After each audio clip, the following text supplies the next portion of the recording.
Oh, sir, you just come out and say so. Part of your job is keeping your officers in line, and you're supposed to protect them as well. Oh, excuse me, Sergeant. Oh, well, if you don't understand that, then maybe you should resign.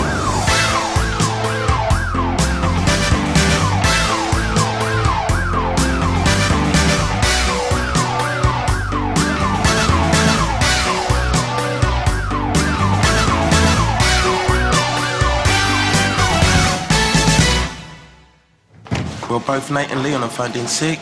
Typical Nate. On the day he promised to pay me back the 20 quid he borrowed. Yeah, they both look pretty rough last night. Oh, bless you. Not you as well. No, I'm fine. Hasn't got to me yet. Vitamin C and echinacea, baby. Second what? Class B, it's like skunk. It's a herbal cold remedy. Sierra 1 from Sierra Oscar. No, that's us. See you later. Flat number 43, Westway House, Westway Avenue. The resident, a Mr. Jake Quinn, says he's been a victim of a knife attack. An ambulance has been dispatched to the scene. Over. Sierra Oscar from Sierra 1, all received, on the way. Smithy? Suit yourself. Excuse me? You heard me. What you did to Glenn Donovan's just one big joke to you, isn't it? Nothing funny about dousing 2 kids in petrol. You know what I mean? Look, you think I used excessive force? You should have said so in the debriefing. You had every opportunity. Yeah, well, I'm still thinking about doing that. Is that right? Yeah. What's your problem? Donovan withdrew his complaint. Because Inspector Gold lent on him. You lied on my behalf, and a senior officer threatened the victim to drop the allegation. I'm not the only one who faced the DPS. Just don't push your luck with me, Cameron.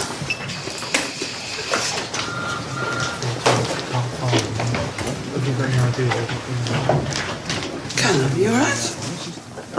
Fine, Mum. Good.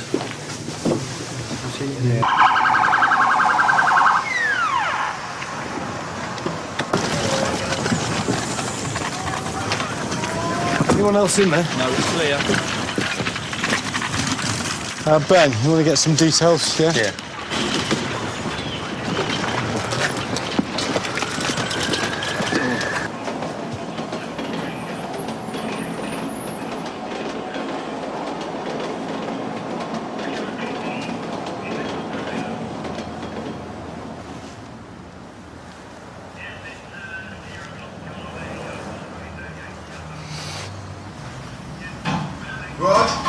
Best stay out there, Ben. We don't want to contaminate the scene.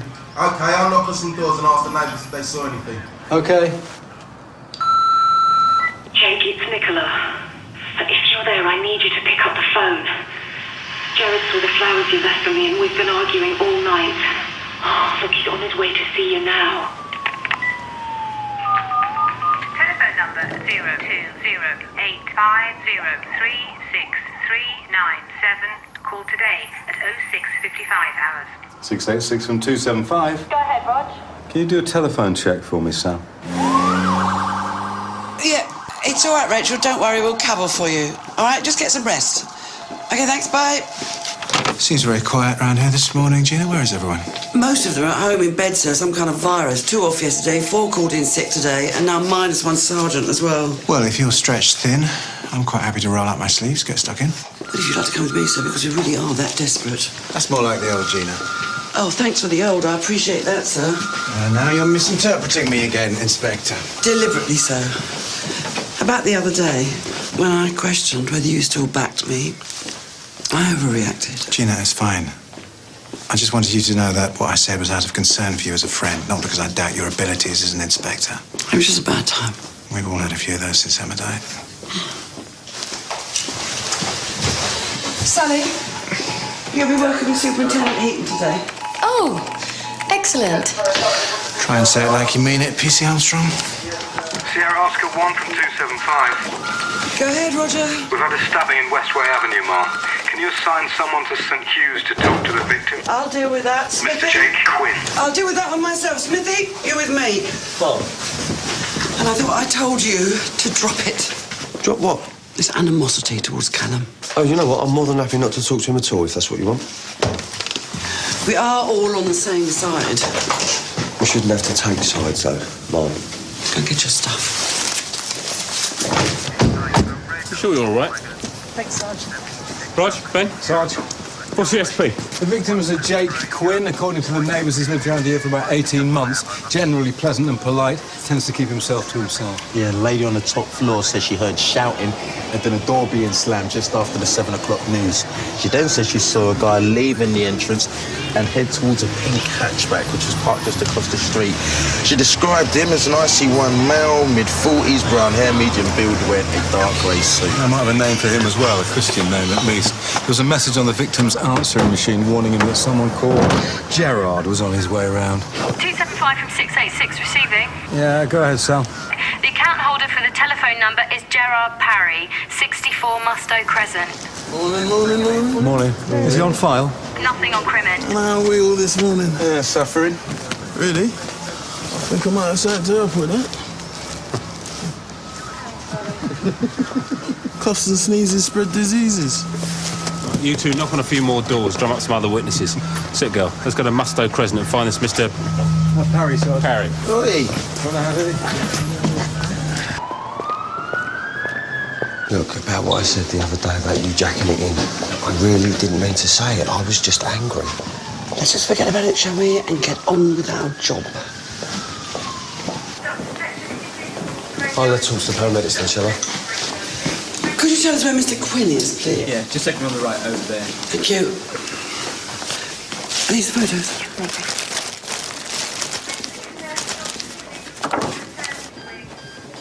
Well, the paramedics said that they found the front door open and him slumped on the hallway floor. Was he able to tell them anything? The only thing he said was thank you. Come on. Mr. Quinn, do you mind if I have a word? And you've had a bit of a morning, haven't you? At least I'm still alive. The doctor said if it had gone in an inch or two either side, I wouldn't be here talking to you now. Well, somebody up there must like you. Even if someone down here doesn't. Gerard Parry. Well, that's the first question out of the way. The second question is why? I had a bit of a thing with his wife a while back. A thing? Yeah, you know. An affair? Well, that's not how it started, but it ended up that way. And where did you meet her? I was working for a builder, Matt Hodges. The Perrys had hired him to fit a new kitchen. And Nicola was there while we were doing the job. Yeah, she made us tea and all that. But then one afternoon, I don't know, she must have had a rough day or something. She was a bit weepy and well, I was kind of a shoulder to cry on. It was only supposed to be an innocent hug, but... And it went on from there? Yeah, well, Nicola is a nice woman, and I'm not going to pretend it wasn't fun, but at the end of the day, she's married, she's got a family, and I didn't want to be responsible for breaking that up. So you finished it then? Yeah, 5-6 months ago, yeah. And what, her husband's just found out about it now? Well, that's the funny thing. You see, this morning I get an answer phone message from her saying that Gerard has found the flowers that I left for her. Only the thing is, I'd never left her any flowers. Well, perhaps she's got other admirers. No, I don't think so. Why, if she's as nice as you say she is? Yeah, but she's always phoning me. She texts me all the time. It's almost like she's a little bit obsessed with me. So who do you think could have left her the flowers then? I've honestly got no idea. Have you got Parry's address? 64 Mustoe Crescent. Right, thank you very much. And I hope you feel a lot better soon. Thank you. 30 from Sierra Oscar 1. 30 receiving. Go ahead, Bob. Right, Callum, we've got a name and address for a suspect. Stabbing incident at Gerard Parry. We're already outside his house. Blimey, that was quick. The victim has suggested that he was attacked because he was having an affair with Parry's wife. Why would you do this to me? Why would you do this to us? Oh, we've got some shouting inside, Bob. I'm going to have to go. How long has this been going on? How many times have you been doing this? Because I can't... Gerard! Are you all right? Gerard! Are you all right? Yes.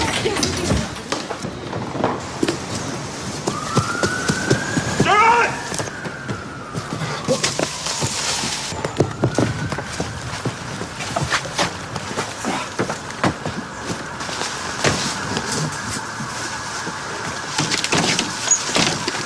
Sierra Oscar from 30 in pursuit of IC1 male along Rusby Drive. Which way to go? That way.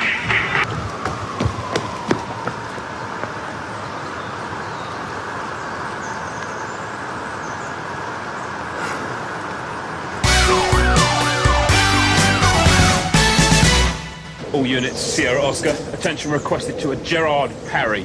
IC1 male, mid-40s, brown hair, medium build, wearing a dark grey suit. Last seen on foot on Rushby Drive, wanted in connection with the stabbing of Jake Quinn. Over. What's going on, I Mum? need to speak to both of them, yeah? So I'll take them over to the kitchen. What's Stand Dad there done? with the daughter. I don't know. You're going to be late for school. Actually, I'm going to need to speak to both of you. The school's already given her a warning for poor timekeeping. This is important, Mrs. Parry. I'm sure they'll understand. Do you want to come with me? In there? Do you know why we're here, Mrs. Parry? It'll be something to do with Jake Quinn. Yeah, he's currently in hospital being treated for a serious stab wound, What? which we believe was inflicted by your husband. No. Jared punched him, that's all. Is that what he told you? Why would he stab him? Why would he punch you? Look, I'm sorry, I don't know. Strange that he couldn't stick around and tell me that himself, don't you think? He's a solicitor. He knows he can't go around hitting people, even if he had a good reason. He'd lose his job. And he thought he had a good reason. Last night, these were left outside. Card inside's addressed to me. From Jake.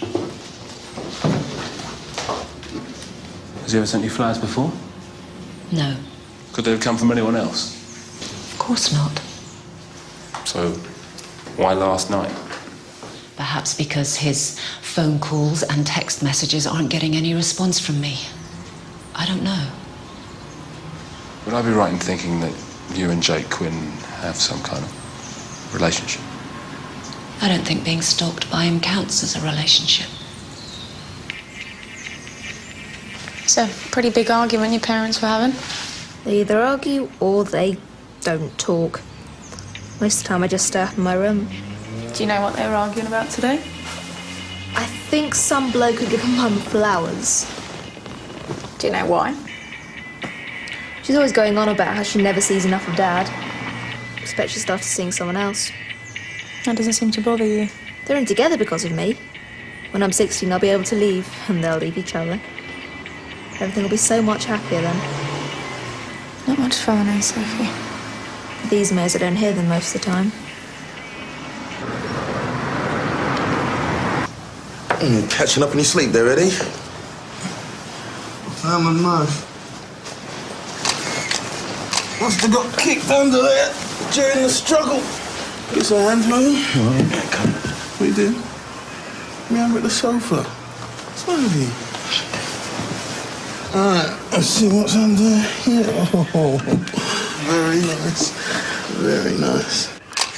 That, Roger, my friend, is a Christophe Leboeuf K2000 knife. I'll take your word for it. One of a series of speciality knives used by Michelin-starred chefs, the culinary cognoscenti, and people who appreciate quality. Hey, people like yourself. That's right, more. I suppose the question is, does it belong to the victim, or did his attacker bring it?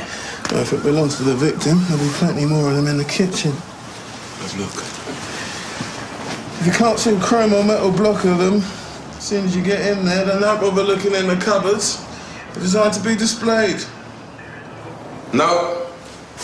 We were on our own here one afternoon. The rest of the builders had gone on to another job.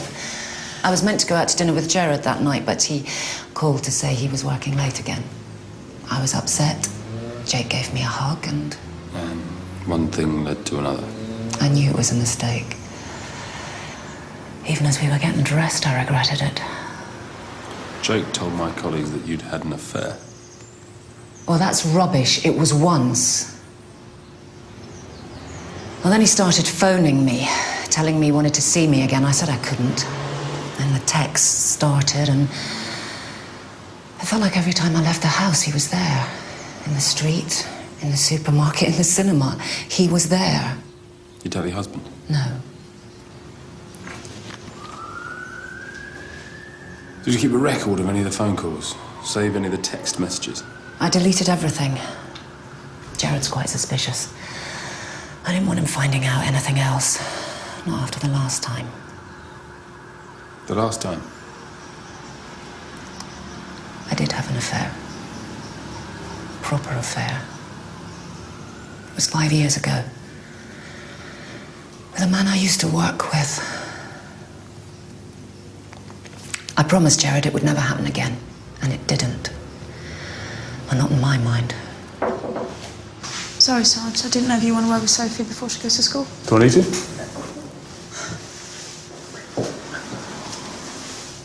I'll see you later. Whatever. Bertie from 795. Go ahead, Ben. Right. We found the weapon used on the attack on Jake Quinn. Eddie says it's a Christophe Leboeuf something or other. Basically, it's one of those flash kitchen knives, and there should be others like it in the suspect's house. Probably in one of those stainless steel block things. See it already, Ben, and there's one missing. I'll bag it up. Cheers. That knife's been missing for over a week. We've looked everywhere for it. Looks like we found it for you. I promise you, Jared did not take a knife with him this morning. OK. Have you got any photographs of Gerard that we can take with us? I'll have a look. It's very important that we speak to him, Nick. Any idea where he might be? Well, I don't imagine he's gone into work. You could try the old Jubilee Canal. This is the most recent. OK. Thanks. Sierra Oscar from 30. Have we got anyone in the vicinity of the old Jubilee Canal? I remember when I was at PC, you know. I didn't mind being paired with a sergeant. I wasn't so keen when they sent me out with an inspector. I'm pleased to say they never lumbered me with a superintendent. That's right, so you're not as scary as my last superintendent when I was at Haringey. Got Paul Hedges. I'll mention that to him when I next see him. That was a joke. He matches the description. Gerard Parry. Just thinking of coming to see you. Saved you the bus fare. I don't know why I bothered to have it out with Quinn. My marriage is virtually over anyway. Probably my career now as well. Gerard Parry, I'm arresting you on suspicion of stabbing Jake Quinn. You do not have to say anything, but it may harm your defence if you do not mention when questioned something you later rely on in court. Anything you do say may be given in evidence. Where does stabbing come into it? This way. Look, please tell me. He was fine when I left him. The roses were on the doorstep last night at 10:45 when I got back from work. There was a note pinned to them. Darling Nicola, I miss the feel of your body. Love, Jake. Look, what is all this about? I haven't stabbed anybody. We will get to that. But for now, we'd like you to answer some of our questions. Did you know who Jake was? Yeah, we had a kitchen fitted a few months ago. Jake Quinn worked for the builder that we employed. And were you aware of a relationship between him and your wife? I had my suspicions. Nicola was different when he was around, and there was a sort of smugness around him when he was with me. And the flowers were confirmation of those suspicions? You could say that. How did you react when you saw them? Well, I took them through into the kitchen where Nicola was. I put him down on the table. OK, that's not strictly accurate. I threw them down on the table and I asked her what the hell was going on.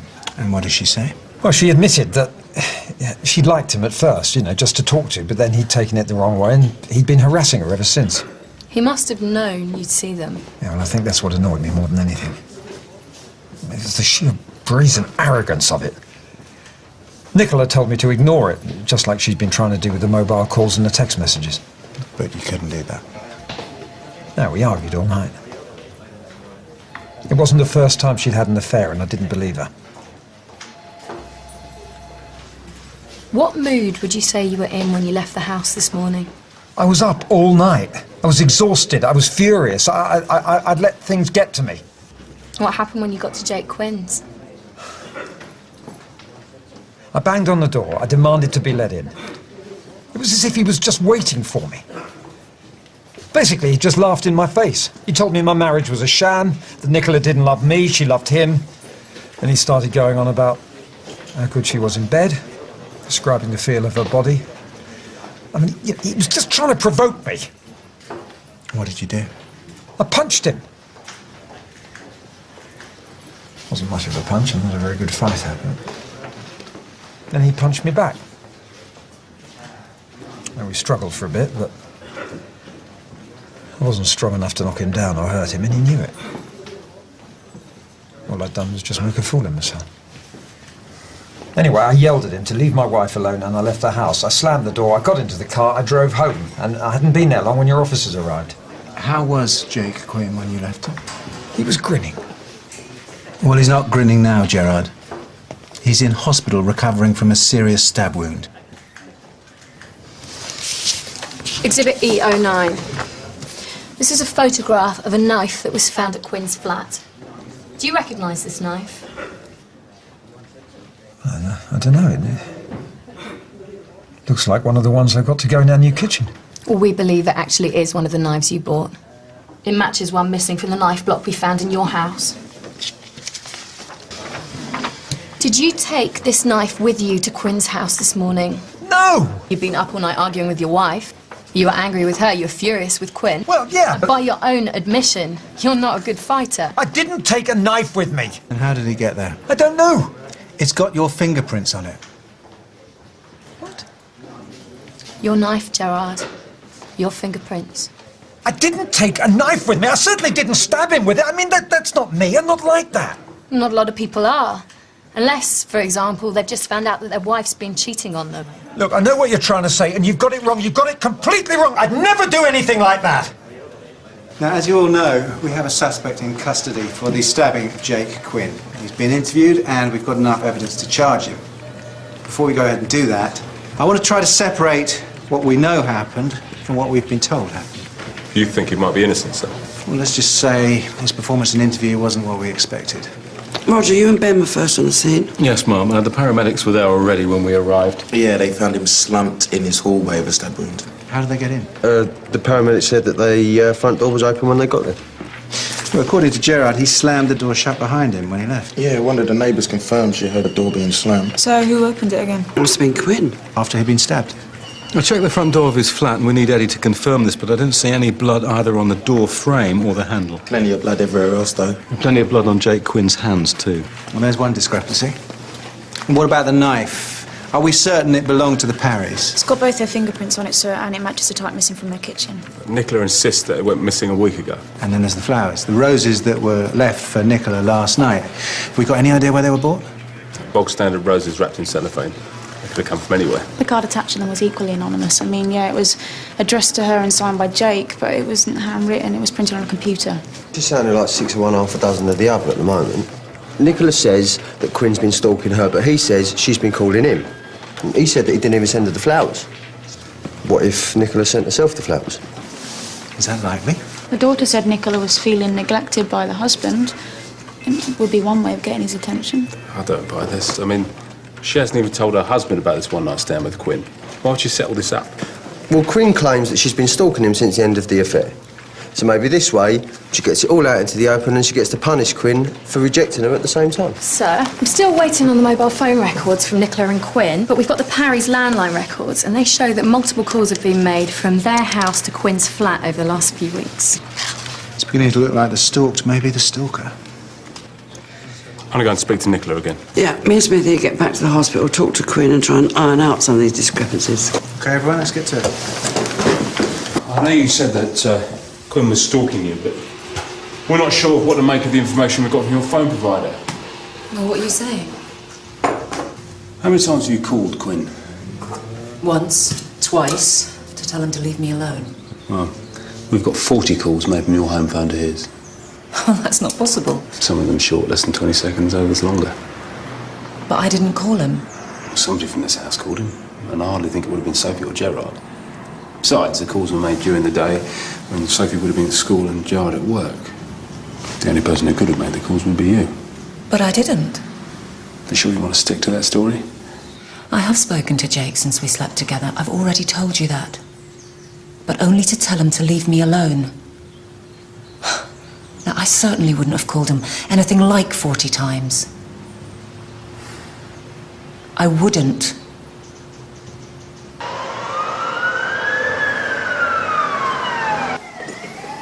Hello again, Mr. Quinn. Oh, you're looking a lot better. Feeling better, yeah. Did you manage to catch Gerard? We've got him in custody at the moment. I expect he's denying everything, is he? Well, no, not everything. No, which is why we've come to talk to you again. We want to talk to you about the attack, how it happened, what you did, what he did. Like I said before, he knocked on the door and he barged his way in. Then he punched you. Yeah, and I punched him. And this all happened in the living room area? Yeah. And we kind of struggled a bit and some of the furniture got knocked about. Chair, table, DVD rack, bookcases. And that's when he pushed me and he pulled the knife on me. OK, where did he get that from? Well, his house, I suppose. No, I mean, like, where did he produce it from? Was it, like, from a jacket or trouser pocket? Look, all I know is that one minute it wasn't there, the next minute he's waving it at me like this. And did you attempt to defend yourself? What can you do against a guy with a knife? OK, so, once he stabbed you, then what? You know, I went to the floor and he kind of stared at me for a couple of seconds and then just threw the knife away and ran. Then what? I heard the door slam and I remember thinking that I had to get it open again, else the paramedics wouldn't be able to get in. And was this before you dialed 999 or after? Sorry, I just don't understand why I'm being asked all these questions. Oh, it's all right, Jake. Don't worry, it's merely routine. Thanks very much for your time. Got a bit twitchy, didn't he? Yeah. I mean, there's nothing wrong with his story, but where are his defensive rooms? If a fella comes at you with a knife, you're going to try and take it off him, aren't you? And another thing, if he opened the door to let the paramedics in, why isn't there blood on the door handle? I need to talk to Eddie, see if he can shed some light on the subject. Eddie? Yeah? Oh, can we come in? Yeah, I'm just finishing off. Any more idea of what's happened here? Not entirely, no. It's quite a confused crime scene. Yeah, well, we've got two different versions of events. The victim says there was an extended struggle with the suspect. Well, I know a lot of things have been knocked over, but the damage isn't really consistent with a struggle. I mean, if you were to ask me how that got broken, I don't think I could give you a good answer. For someone in a life and death struggle, Quinn's got a really good memory, hasn't he? Yeah.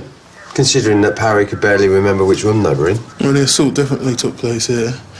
Blood splatters consistent with a single stab wound. Well, the victim had 5 wounds in total. There was one main one and then 4 small ones. Really? Yeah, look.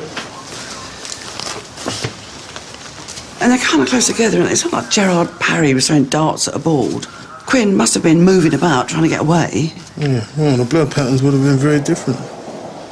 All these puncture marks, it could be hesitation wounds. He's got his knife, psyching himself up. What, he's done this to himself? Yeah, pushing it in a bit harder every time. How tall's the victim? He's about 6'2". It's a bit taller than me.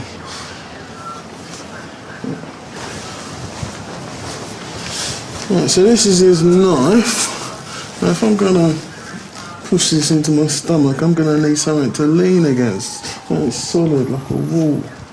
Yeah, there's too much furniture there. No blood.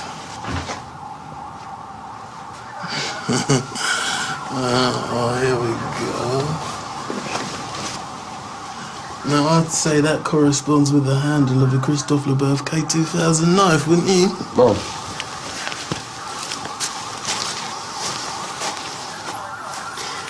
So, what? He puts one hand against the wall to steady himself, and then, with his other hand, holds the knife against the wall, and then what? Pushes himself onto it. Sierra Oscar from Sierra Oscar 1. Go ahead, Mum. Jake Quinn, please.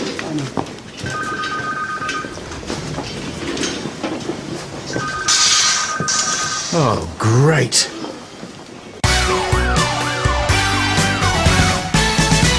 Is there any word on when Quinn left hospital? Well, I've got Ben and Roger going through the CCTV at the moment. The question is, where has he gone? And what is he capable of? I've checked Crimmins, he's clean. Right, but we know that today he was lying to us. He's the one stalking Mrs. Parry, not the other way round. I've got Sergeant Stone and Millie to go and pick Nicola up and bring her into protective custody. Could Jake and Nicola be in this together? I mean, we haven't yet established how the knife got from her kitchen to his flat yet, have we? Maybe she gave it to him. Stitched up the husband to get him out of the way. The marriage has been on the rocks for a while. Why not just ask for divorce? Well, maybe she did, and he said no. Sally, I know we've checked all the usual sources, but I need you to dig deeper on Quinn if you can. We've got to get a better sense of who we're dealing with here. And there could be some clues to that in his flat. Yeah, we need to get back there and do a proper search. Sierra Oscar 1 from 275. Go ahead, Rod, you can hear. We've got Quinn on CCTV leaving the hospital in the cab. Ben's on the phone now to the cab company. But hang on, it's not good news. The driver took Quinn to Mustow Crescent. That's Nicola's house. Sierra Oscar 30 from 5-2. 30 receiving. Go ahead, sir. Are you at Nicola's house yet? We've just arrived. Well, be careful. There's a good chance Quinn's inside. Car's gone, Sarge. Right your ass.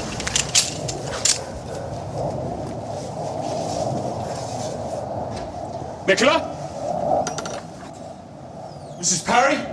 This is Sergeant Stone, Sunhill Police. Mrs. Perry. I'll check upstairs, Sarge. Yeah. Sarge.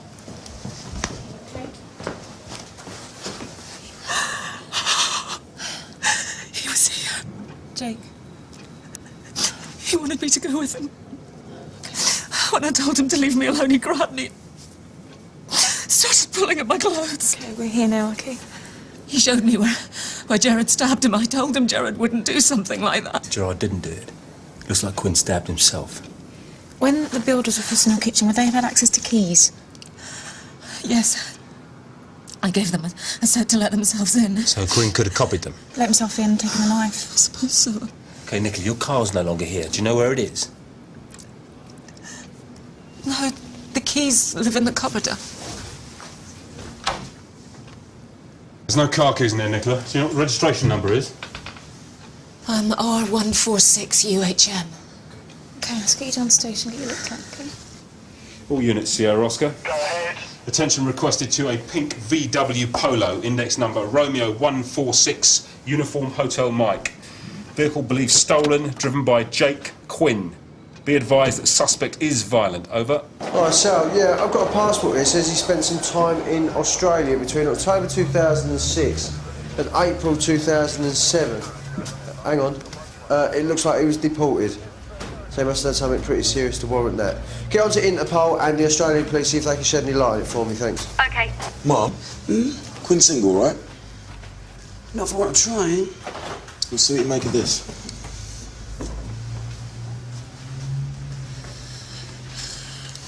We got ladies' underwear and all types of stuff.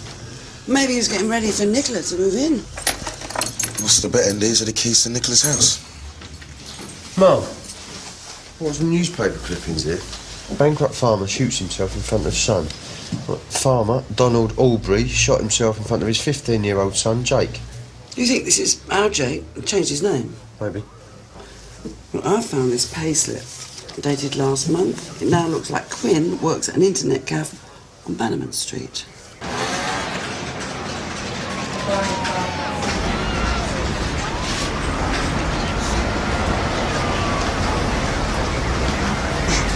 Are you the manager?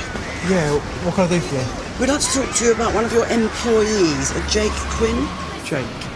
Yeah, we just missed him. He was here? About half an hour ago. Why, something up? Well, maybe. What was he doing here? Said he needed to get something from his locker. Like what? Change of clothes, I think. He came out wearing a clean top. Do you mind if we take a look at his locker? Sure, if you want. This way. James! Hold the fort. Okay, so this is Jake's. What? I know, it's ridiculous, isn't it? We've joked about what he keeps in there. Mum, I'll get something from the car for this. Any idea what he does keep in there? He's a private kind of guy. How long has he worked here? Took him on about 3 months ago now. Good worker? Yeah, he's good with the kids. Kids? Yeah, we get a lot in from Bartland Court. He helps them track down stuff on the internet, set up chat rooms, that type of thing. Do you know much about his private life? Not really, no. Has he ever talked about girlfriends or personal He relationships? keeps himself to himself. But can I ask what this is about? You can ask. Excuse me. Don't you need a warrant or something? I'm afraid we don't. Also, I've noticed you've got CCTV out there. We'd like a copy of that as well, please.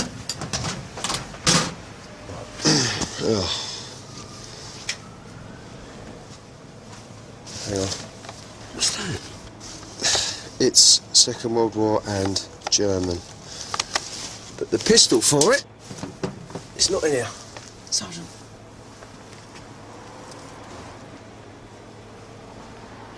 No, that's a worry.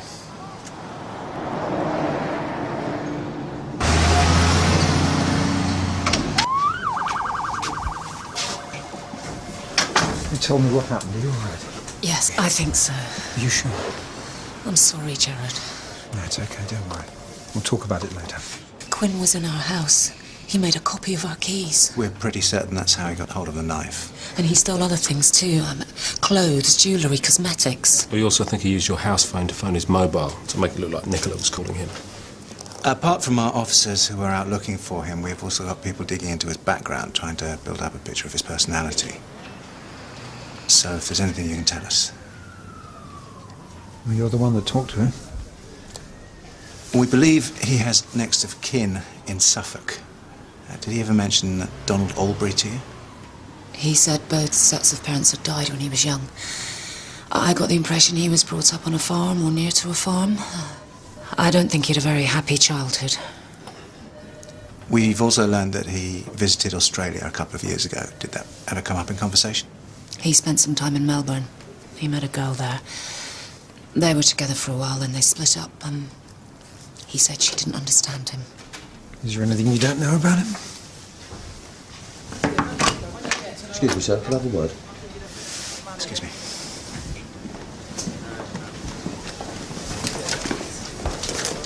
Quinn got himself a job at an internet cafe. We opened his locker and we found these. Oh, fantastic. It gets worse, sir. Inspector Golden needs you in IBO. Well, worse than this?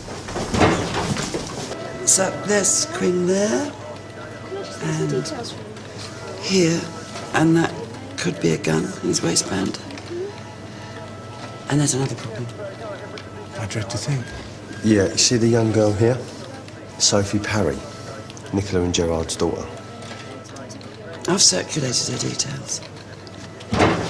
Sir, I've been following up the information that Sergeant Smith gave me. You better walk with me. I need to talk to the Parrys. I contacted Interpol. I found out why Quinn got deported from Australia. I bet it had something to do with stalking a woman. In January 2007, Melbourne police questioned him on suspicion of harassing a waitress. Insufficient evidence, no charges were brought. A few months later, he was arrested again, this time on suspicion of sexual assault. Oh, the same woman? No, shop assistant. But they weren't able to make the charges stick on that one either. I'm saving the best to last, or the worst, depending on how you look at it. Go on. Shortly after Quinn was released from custody, the boyfriend of the shop assistant was wounded in a shooting incident. Well, the police were convinced that he was responsible, but they couldn't prove it. 2 weeks later, he was booted out of the country. I don't know how readily available guns are in Melbourne, but I'd like to know how you got hold of this one. I might be able to help you with that one as well.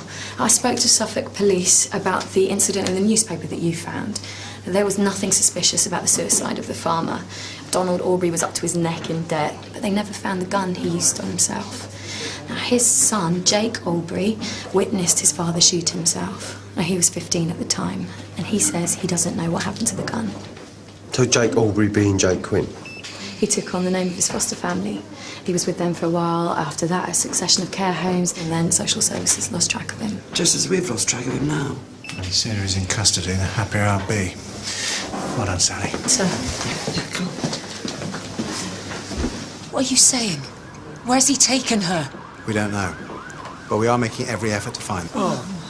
No! She appeared to go with him of her own free will. Well, how could she? She doesn't even know him. Well, what about from when he put your kitchen in? He was gone long before she got back from school. We've spoken to the manager of the internet cafe, and he's pretty certain that she was a regular customer before he started working there.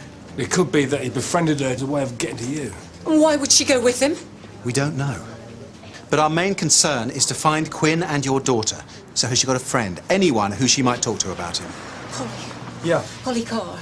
School friend? Yeah, they're best friends at school, Bartland Court.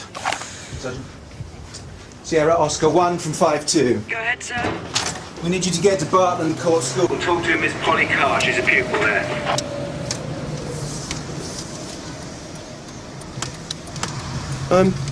What registration was Parry's car, right? No, but I know it was very, very pink.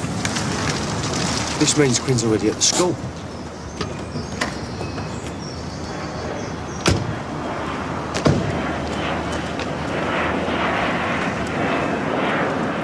Sierra Oscar from 54.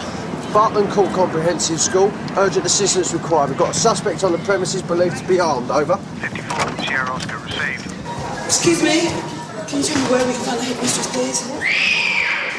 Where'd that come from? Upstairs.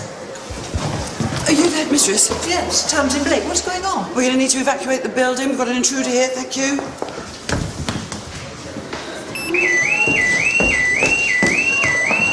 Will all pupils and all staff please evacuate the building? Go directly to your assembly points. Please go directly to your assembly points.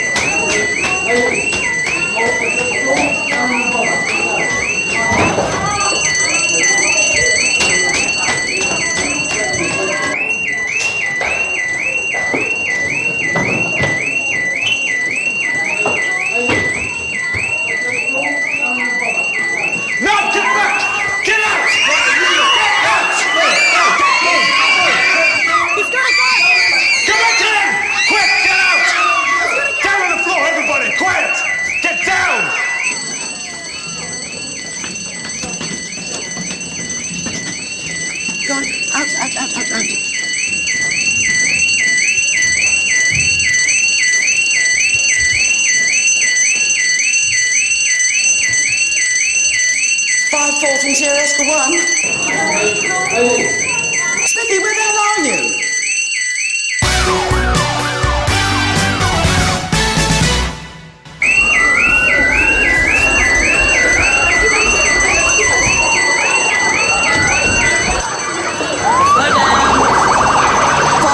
From Sierra Oscar 1. Smithy!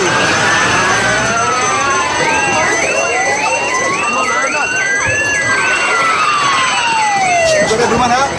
I think there are still some kids unaccounted for, sir. Quinn got them? I don't know, probably up in the second floor. What about Smithy? Well, I can't get him on the radio, and the last time I saw him... Oh, finally. The last time I saw him, he was going up the stairs. Right, can you get everyone together for a briefing? As far as I can tell, we've got 15 pupils and 1 teacher still in the building. Listen, we need to talk to all of the kids who are on the same floor as the gunman to try to establish which room he's in. Yes, I'll get my staff to ring. Quick as you can, please. 15. 5-4 from Sierra Oscar 1. Smithy! Oh.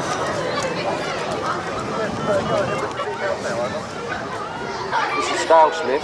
Please leave a message after the tone. Move. I need everybody to stay quiet, all right? I am trying to think. Jake. You too, Sophie.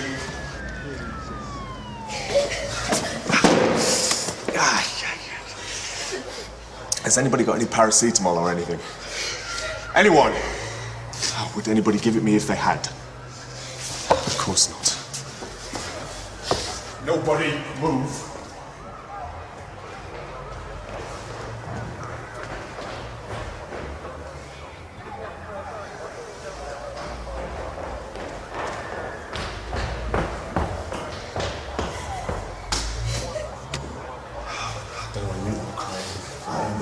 He's in pain here.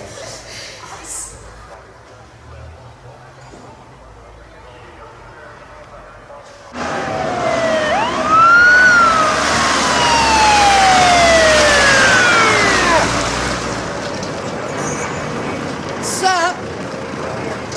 Text from Smithy. He's in a storeroom off the art room. There's 15 kids there, 1 teacher. Quinn is armed and he's going to wait until he gets near enough. Right, text him back, let him know what's going on out here. Tell him CO19 are on the way. Sir, we found a witness. They said they saw a girl get out of the car and run towards a school building and then the driver go after her. Right, thanks, Sammy. We opened the boot. I think you're going to want to see what was inside. So they called us. Oh, I don't know what you lot are crying about. It is me who is in pain here. Why are you doing this, Jake? Why did you have to go get out of the car, huh? I didn't want to have to come and follow you like this. I just wanted us to be together. I knew your mother wouldn't come without you. Mum, what's she got to do with this? You don't really think that I help you with your homework because I actually like maths.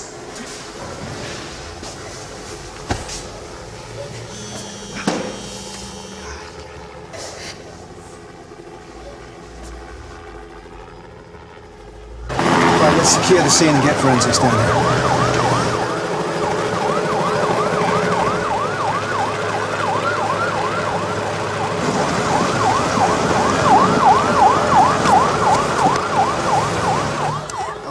Shut up! You, on your feet, on your feet. Now, if you don't all stop crying right now, I will shoot her.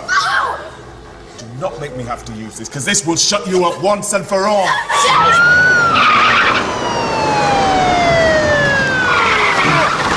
Yes, Hooper, glad to have you here. Glad to be of help, sir. And I'm having a briefing as soon as we know what we're dealing with. Yes, sir. Sir, Smithy's texted that he's going in. What? Hang on to the radio. 5-4. Smithy! Listen, I promise I'll stop crying! Right, on your feet, get up, get out, go, run, now! Smithy! Shouldn't have done that! Smithy! Smithy! You've got a man down. Next time on The Bill. Jake, can I send a paramedic in to check him out? It's too late for that. help you. The policeman. You see what happened? I think he's been shot. Target just located and contained. What about Sergeant Smith? Silly girl. Well, Anne Widdecombe's here next on ITV1, getting to grips with the diet industry. The USA comes a-knocking as Katie and Peter are interviewed by the New York Times. The next chapter is next on ITV2, and it's crime drama with Trial and Retribution on ITV3 next.